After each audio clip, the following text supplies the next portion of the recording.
Congress party తరపు నుండి నీలం మధు అనే వ్యక్తికి టికెట్ ఇవ్వడం జరిగింది. మరి ఇతని యొక్క చరిత్ర కనుక మనం చూస్తే 3 నెలల్లో 3 పార్టీలు మారిన వ్యక్తి ఇతను. ఎప్పుడెప్పుడు అధికారంలోకి వద్దామా, ఎప్పుడెప్పుడు ఎమ్మెల్యే అయిదామా, ఎంపీ అయిదామా, డబ్బు సంపాదిద్దామా అనే అధికార దాహంతో ఉన్న వ్యక్తి తప్ప ఒక పార్టీని నమ్ముకొని, ఒక సిద్ధాంతాన్ని నమ్ముకొని ముందుకు కదిలిన వ్యక్తి ఇతను కానే కాదు. మరోవైపు మనం చూసుకుంటే రఘునందన్ రావు గారు భారతీయ జనతా పార్టీని నమ్ముకొని పార్టీ యొక్క సిద్ధాంతం కోసం కష్టపడుతూ అహర్నిశలు ఆయన పార్టీ ఎదుగుదల కోసం ఎల్లవేళలా ప్రజల మధ్యలో ఉంటూ పార్టీకి ఇటు ప్రజలకు సేవ చేస్తూ దుబ్బాక నియోజకవర్గంలో గెలిచి బీఆర్ఎస్ పార్టీని గడగడలాడించిన వ్యక్తి మన రఘునందన్ రావు అన్న గారు.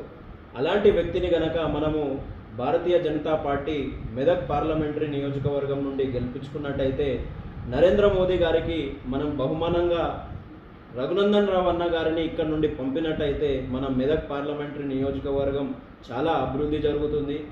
అంతేగాని ఈ అధికార దాహంతో ఉన్న, అధికార మత్తులో ఉన్న ఈ నీలం మధు లాంటి వ్యక్తులని మనం సపోర్ట్ చేస్తే కనుక మనం చాలా మూల్యం చెల్లించుకోవాల్సి వస్తుంది.